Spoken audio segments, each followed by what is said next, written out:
You're listening to Spiritual North. Thanks for tuning in. Today I'm going to read an article published on my website, spiritualnorth.com, entitled Neil deGrasse Tyson and Bill Nye, called Scientism Cult Leaders.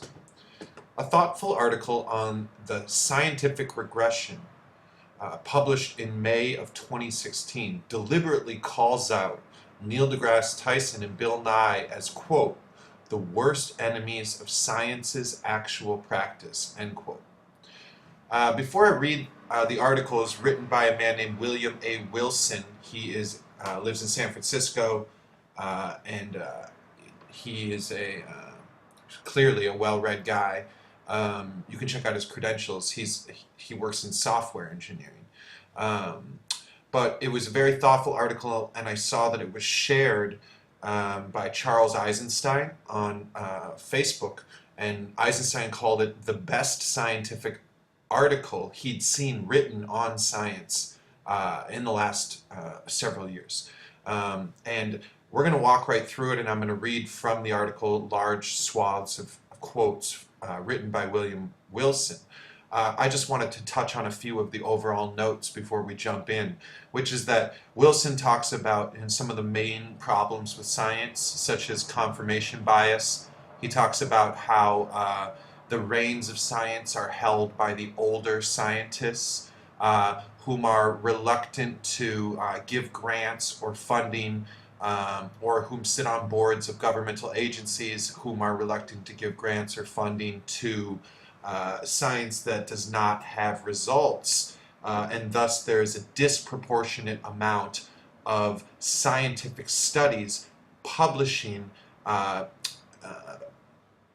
what can be construed as significant results. In science, your results are related to your basically your P number, and your P number shows the statistical significance of whatever particular discovery that you're or correlation that you're looking to uncover. And basically he pointed out that there's been a lot of P hacking, which is to say people combing through the raw data and finding, fraudulently finding statistical significance where when that same data is poured over by other scientific researchers, they are not finding statistical significance. So that's called P hacking, and that's a term. And P stands for is about the probability. I have a master's degree and part of my thesis we had to learn the statistics and figure out what P means. And long story short, William Wilson has shown that there is a lot of fraudulent activity going on in science. There is a high pressure to create studies that have results, that these are getting published over a lot of studies that are not finding statistically significant results, when in fact we should be seeing an equal amount of scientific studies published where about half of them show something they found and about half of them should show something they didn't find, and that would be a true form of science. But what we're seeing in all the main science rags, like Science, and he mentions a few other in the article, is that they're tilted heavily towards, obviously, studies that show statistical significance, because those are the kinds of headlines that people want to read, but that this bias for that type of result, and that those are the types of studies which receive funding, has basically shrunk, reduced, diluted science's ability to actually perform any scientific work. And then I found a gem in the article, which is that he basically called out scientism, and said that this is a growing trend, that there is a cult of science, that they're treating science as a religion, and that the poster boys for it are people like Neil deGrasse Tyson and Bill Nye, whom he's basically called cult leaders that are, quote, the worst enemies of science's actual practice, end quote. So if that's not a ringing endorsement for revamping what science truly means in today's age, I don't know what is. Let's comb through the article. I just pulled this old historic image because I thought it looked nice. William A. Wilson published this article on firstthings.com in which he lays out the inherent flaws to confirmation bias, the desire to publish science which correlates with results, and the inherent fraudulent characteristics this engenders. Quote, older scientists contribute to the propagation of scientific fields in ways that go beyond educating and mentoring a new generation. In many fields, it's common for an established and respected researcher to serve as, quote, senior author on a bright young star's first few publications, lending his prestige and credibility to the result, and signaling to reviewers that he stands behind it. In the natural sciences and medicine, senior scientists are frequently the controllers of laboratory resources, which these days include not just scientific instruments, but dedicated staffs of grant proposal writers and regulatory compliance experts, without which a young scientist has no hope of accomplishing significant research. Older scientists control access to scientific prestige by serving on the editorial boards of major journals and on university tenure review committees. Finally, the government bodies that award the vast majority of scientific funding are either staffed or advised by distinguished practitioners in the field. The hagiographies of science are full of paeans to the self-correcting, self-healing nature of the enterprise. But if raw results are so often false, the filtering mechanisms so ineffective, and the self-correcting mechanisms so compromised and slow, then science's approach to truth may not even be monotonic. That is, past theories now, quote, refuted by evidence and replaced with new approaches may be closer to truth than what we think now. End quote. Wilson points out that the two most prominent findings in recent years with respect to hard scientific studies have both been recanted.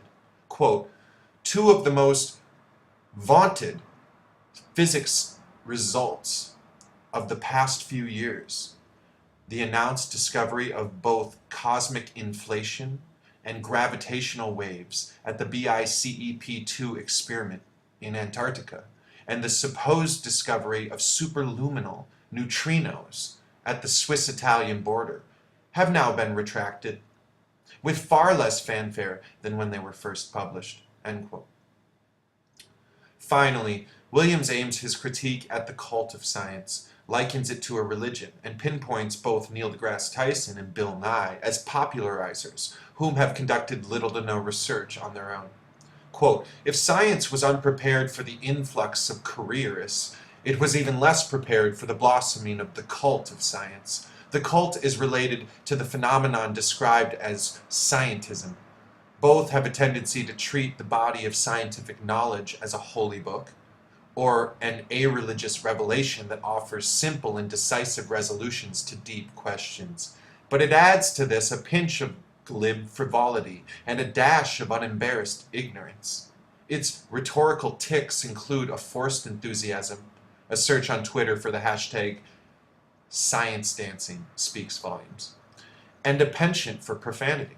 Here in Silicon Valley, one can scarcely go a day without seeing a t-shirt reading, "Science, it works, bitches." The hero of the recent popular movie The Martian boasts that he will science the shit out of a situation. One of the largest groups on Facebook is titled, "I fucking love science," a name which, combined with the group's penchant for posting scarcely any actual scientific material, but a lot of pictures of natural phenomena, has prompted more than one actual scientist of my acquaintance to mutter under her breath, "What you truly love is pictures." Some of the cult's leaders like to play dress-up as scientists. Bill Nye and Neil deGrasse Tyson are two particularly prominent examples, but hardly any of them have contributed any research results of note. Rather, cult leadership trends heavily in the direction of educators, popularizers, and journalists. End quote. The article finishes with this sentiment. quote, "When cultural trends attempt to render science a sort of religionless clericalism, scientists are apt to forget that they are made of the same crooked timber as the rest of humanity and will necessarily imperil the work that they do. The great friends of the cult of science are the worst enemies of science's actual practice." End quote. William A. Wilson is a software engineer, as I mentioned, in the San Francisco Bay Area. So there we have it. By no means is this isn't hard data, but Charles Eisenstein said it's the best article he's read on science, and it clearly touches on this new issue that's happening in science, which is the cult of science and the actors whom are dressing up like Bill Nye in his bow tie and Neil deGrasse Tyson on Comedy Central dropping microphones to prove gravity. They are basically these little dress-up fanboys of their cult of scientism, and they preach and act like they have this very unbiased, secular science that is only based on the data, and the data is the truth. Well, I think that this article aptly shows how they're pony boys whom have done no research by themselves and whom are essentially sock puppets for this cult of scientism, which is actually hurting science. Flat earthers are scientists. Flat earthers are not against science. Science is the ability to test something and then for someone else to do the same test and either corroborate your results or refute them, in which case you'd have to refine what your hypothesis is and run another test. For example, the lack of curvature. We have, instances around the world, across the plane, that show there's a lack of curvature. And multiple people are able to make these studies and are finding similar results. To be fair, they're not all perfectly correlated. Sometimes there's issues like people don't factor in the elevation of the vantage point or the height of the object being observed. But when you kind of account for all of these elements and you look at the various instances where curvature has been proven not to exist, it becomes fairly conclusive that we are on a flat level plane and that there is no curvature. So that's science. We are scientists. And William A. Wilson is calling Bill Nye and Neil deGrasse Tyson cult leaders that like to play dress up as scientists. He says they're the two most prominent examples. So I think that is a notable non-flat earther attack on Bill Nye and Neil Snake in the Grass Tyson. Just because we're in the flow, Neil is sent out. Like basically anytime someone says flat earth, Katy Perry says flat earth, and an alarm goes off in Neil's bedroom, like right by the light fixture. It's kind of like, or maybe he looks out the window and sees like the globe, like it's kind of like a bat signal, like they project the globe on the sky. And then less than 24 hours after Katy Perry said, "Someone said the world is flat, wow," and she smiled. She wasn't preaching it. She didn't even necessarily believe it. She just said the F word. 24 hours later, Neil deGrasse Tyson is having a sit down on a couch with her for an hour-long scientism intervention, where he can play dress-up scientist and use his big bass voice and his amicable presence to essentially make Katy Perry feel stupid, but also to continue to wear the garments, the vestments of a scientist when, according to William A. Wilson, he is simply playing dress-up. So this article talks about confirmation bias in science.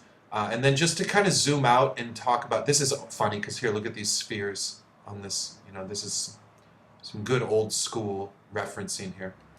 I just want to talk about this idea that all the money's at the top of science, and all these organizations that hold this money are looking for, the type of research that suits their interests, and that it has caused a lot of fraud. I'll leave a link to the article in the description below.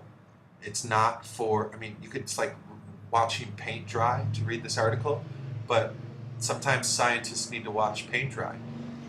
And he points out that fraud is endemic, that everyone's,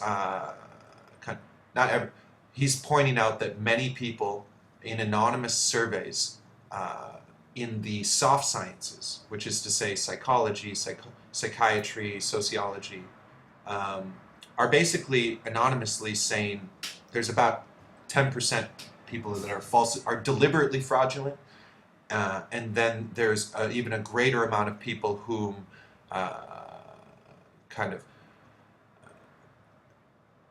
what's called like post hoc analysis, which is like you go back and you look at your data and you try to make it make sense in a different way. It's kind of like scientism cheating, and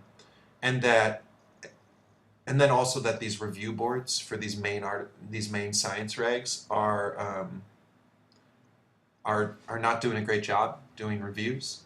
One famous scientist submitted a paper that was deliberately fraudulent, and just to show how the review process is very kind of paper thin. It's not carrying its weight, and only about 30% of hundreds of people that reviewed that paper said that you shouldn't publish. This is total shite. So a lot of stuff is getting through the cracks, and usually what's getting through the cracks is what makes the headlines, and what makes the headlines is what the older science faculty wants to see published, or these scientific organizations are receiving funding from various governmental agencies, and the governmental agencies have science faculty members advise them as to where to delegate funds. So if you start to look at this from a top-down perspective, you're seeing how there is quite a culling of the results, and it's beautiful too, which is to say, like, the results that the cult of science wants to see. And it's really nice to see a non-flat earther like this, like your everyday William A. Wilson, jumping out here and talking about what real science is, and waving the finger at Bill Nye and Neil Snake and DeGrasse Tyson for the dress-up scientists that they are.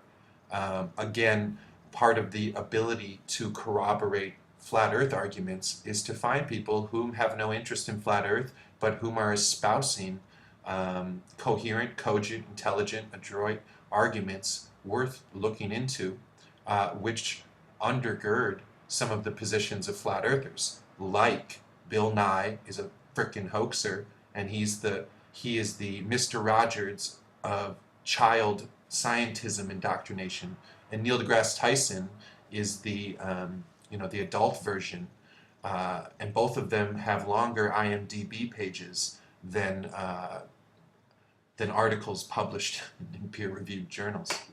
So you're listening to Spiritual North. Thanks for tuning in.